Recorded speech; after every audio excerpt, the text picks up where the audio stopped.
There was a girl named Ria who woke up one morning and felt empty. Not sad, not angry, just weightless in a way that didn't feel free, like she had been drifting for a long time without realizing it. She stared at her ceiling, thinking about all the things she should be doing: school, responsibilities, answering messages. But none of them moved her. It was like her mind was full, but her heart had nothing to hold on to. She wasn't in crisis. There was no big event, no heartbreak, no loss, just a quiet ache of not knowing what came next, of not knowing where she was going or why. At breakfast, her mom asked, "Everything okay?" Ria nodded automatically, but she knew the truth. She wasn't okay. She just didn't know how to explain why. That day, she walked to school slower than usual. She avoided eye contact, sat in the back of every room. No one noticed. But that wasn't what hurt. What hurt was she didn't notice herself anymore either. That afternoon, Ria skipped her last class. Not to rebel, not to meet anyone. She just walked, through quiet streets, past familiar buildings that suddenly felt distant. She ended up at a small park she hadn't visited since childhood, the kind of place where things felt slower, safer. She sat on an old bench and stared at the trees. For a moment, she didn't think. She just existed. And it felt different.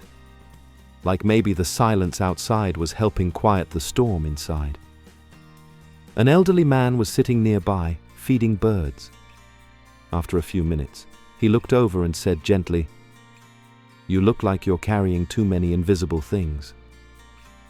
Ria didn't respond at first. But then, something inside her cracked open.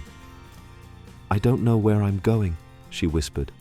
"I don't even know who I am right now." The man nodded slowly, as if he'd heard it before. "That's not failure," he said. "That's awareness, and awareness is where the real path begins." His words hung in the air like truth she didn't know she needed. And in that moment, Ria didn't feel fixed.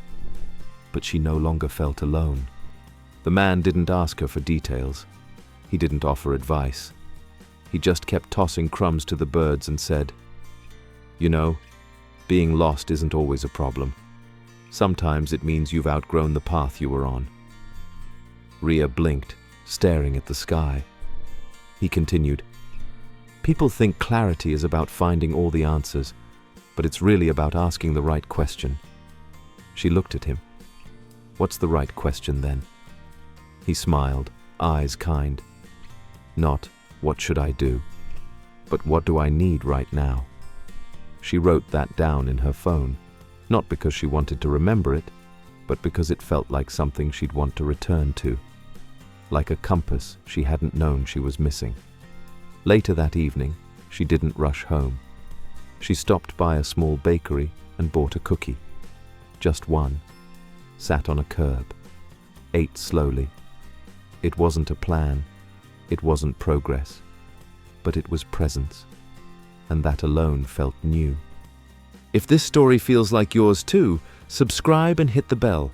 Sometimes, all you need is a pause before the next right step. The next morning, Ria didn't wake up with a clear purpose. She still didn't have a plan. But she remembered the question, what do I need right now? The answer wasn't complicated. She needed space. So, she stayed off her phone, walked a different route to school, sat near the window, watched people instead of avoiding them. It didn't fix anything, but it slowed things down, and in that quiet, she noticed something strange. She wasn't numb anymore. She was feeling again. Even if it was just confusion, at least it was real.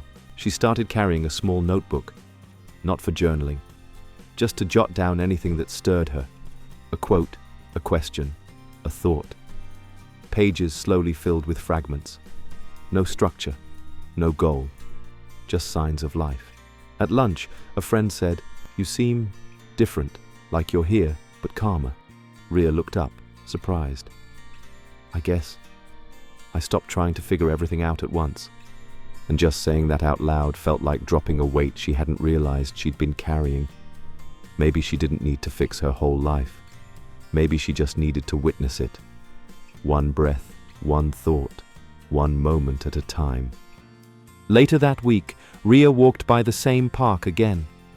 The old man wasn't there this time, but the bench was. The trees, the silence. It welcomed her like an old friend.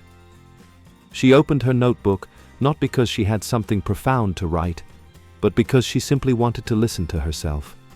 Not fix, not judge, just listen. She wrote, "Maybe being lost isn't the same as being broken. Maybe it's just being between directions." And for the first time in weeks, she didn't cry after writing. She smiled, just a little, because now she understood something simple but powerful. Being lost wasn't her flaw. It was her signal. The signal that something needed to shift, that she'd outgrown old thoughts, old routines, old pressures. And that was okay. She didn't know what came next, but she no longer feared not knowing, because clarity wasn't about a map. It was about a mirror. And every moment she paused, reflected, and breathed, she felt a little more like herself again. Each day, Ria added one small thing back into her life, not because she should, but because it felt right. She made her bed in the morning, took a 10-minute walk before checking her phone, played an old song she used to love without overthinking why it still moved her. She didn't try to become a new version of herself. She just started honoring the one that had been buried beneath noise, pressure, and expectations. Her teachers noticed she was more engaged, not loud, not dramatically different, just present, like someone who was no longer drifting, but choosing. At lunch, she sat with someone new, listened without planning what to say next, and in that space, something opened. She didn't need to be impressive. She just needed to be real. That night, she looked in the mirror and didn't try to analyze her face or fix her mood. She simply looked and whispered to herself, "You're still here, and that's enough." Because the truth was, she hadn't lost herself. She had just forgotten how to see. One weekend, Ria joined her mom on a quiet errand run. Nothing dramatic, just groceries.